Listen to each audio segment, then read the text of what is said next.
ज्ञान, कला, विज्ञान और समृद्धि की भरमार थी।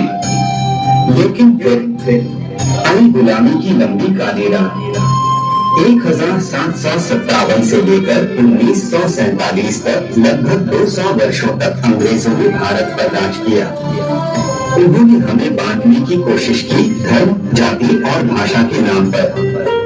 हमारे खेत, हमारे खजाने, यहाँ तक कि हमारे सपने तक लूट लिए गए। लेकिन जब जब जुल्म बढ़ा, तब तब कोई न कोई वीर जागा।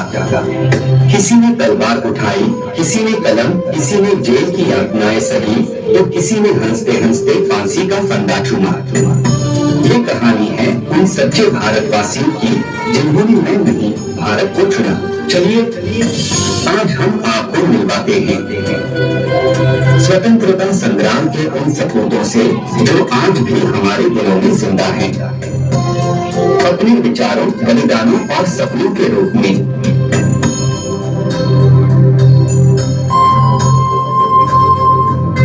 पहले मिलिए उस पुरुष से जिसने सत्य और अहिंसा को अपना हथियार बनाया, महात्मा गांधी। खुद में बदलाव बनिए जो आप दुनिया में देखना चाहते हैं। ऐसे जियो जैसे कि तुम कल मरने वाले हो। ऐसे सीखो कि तुम हमेशा के लिए जीने वाले हो।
अब आ रही हैं वो वीरांगना जिन्होंने तलवार से इतिहास बदल डाला, रानी लक्ष्मीबाई।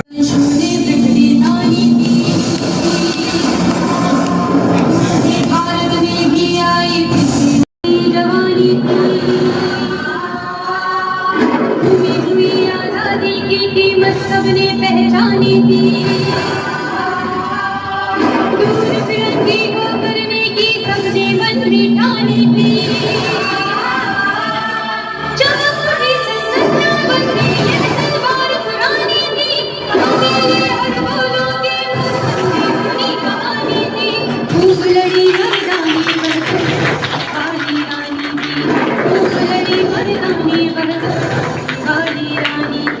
तक मेरे शरीर में रक्त है, जब तक मेरे हृदय में धड़कन है, जब तक मेरे श्वास में प्राण है, मैं पूर्ण निष्ठा से झांसी की सेवा करूंगी। नहीं झुकने दूंगी झांसी का स्वाभिमान, नहीं झुकने दूंगी मातृभूमि का मस्तक। उस युवा से जिसने उम्र की परवाह किए बिना फांसी को गले लगाया, शहीद भगत सिंह।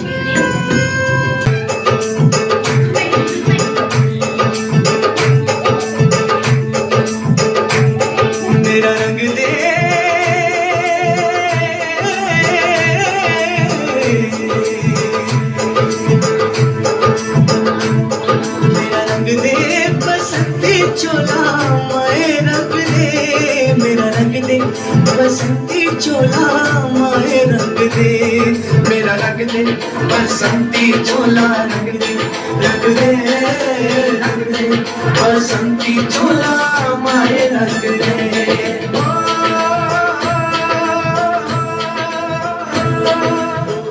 सरफरोशी की तमन्ना अब हमारे दिल में है, देखना है जोर कितना बाजुए का दिल में है। यह हैं वो नेता जिनकी आवाज आज भी गूंजती है, सुभाष चंद्र बोस।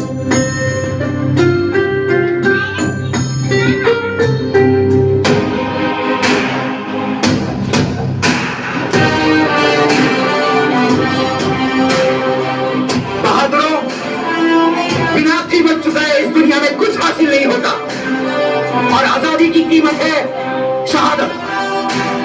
आज मैं आप सबको खोल देता हूं, तुम मुझे खून दो, मैं तुम्हें आजादी दूंगा। जय हिंद। अब आ रहे हैं वो वीर जो अंग्रेजों के लिए एक डर का नाम था, चंद्रशेखर आजाद।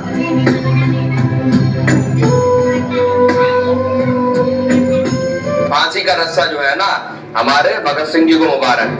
पूछो क्यों?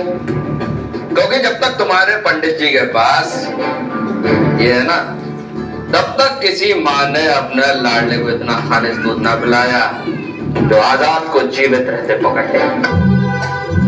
दुश्मन की गोलियों का सामना करेंगे, आजाद है, आजाद ही रहेंगे। और अंत में वो व्यक्ति जिन्होंने आजाद भारत के पहले कदमों का नेतृत्व किया, पंडित जवाहरलाल नेहरू। सत्य हमेशा सत्य ही रहता है, चाहे आप पसंद करें या ना करें। जब तक आपके पास संयम और धैर्य नहीं है, तब तक आपके सपने राख में मिलते रहेंगे।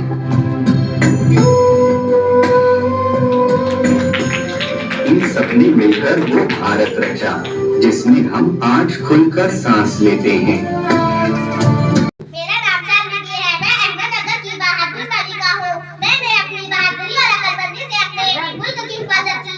मैंने दुश्मनों का डटकर मुकाबला किया और कभी हिम्मत नहीं हारी। मेरा ये पैगाम है कि हमें हमेशा सच्चाई, बहादुरी अपने वतन से मोहब्बत करनी चाहिए। जय हिंद। मेरा नाम अंशु बबुआ है और मैं कर्नाटक की एक बहादुर खातून हूँ। जब दुश्मन हमारे किले में दाखिल होने की कोशिश कर रहे थे, तो मैंने अपनी बहादुरी और हाजिर दिमागी से मुकाबला किया। अपने मुल्क के लोगों की हिफाजत मेरा पैगाम है। बहादुरी, हिम्मत और बुलंदी हर इंसान की सबसे बड़ी ताकत है।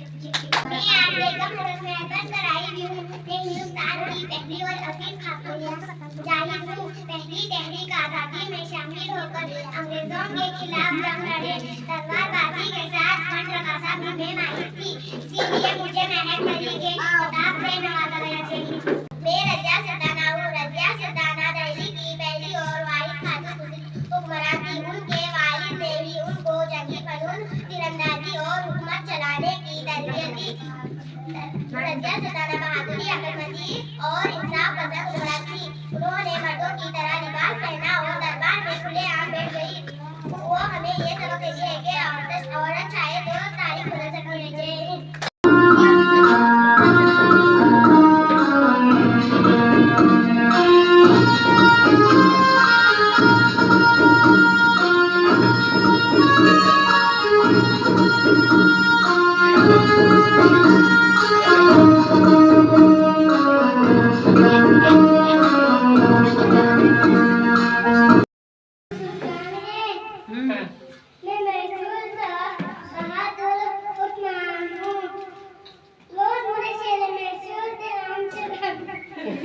अब आखिर में आपके सामने आ रही है भारत माता। मैं आज भारत माता बनी हुई हूँ। मुझे भारत की तिरंगा हमेशा मेरे हाथ में होता है। भारत में तमाम लोग रहने वाले मेरे बच्चे हैं। लाखों शहीदों की कुर्बानी और दुआओं से मुझे आजादी मिली। अंग्रेजों की नफरत और नाइंसाफी और जहालत से मुझे आजादी मिली। मेरी ख्वाहिश है कि आप तमाम लोग मिलजुल कर रहें और मुझ पर फख्र करें। जय हिंद।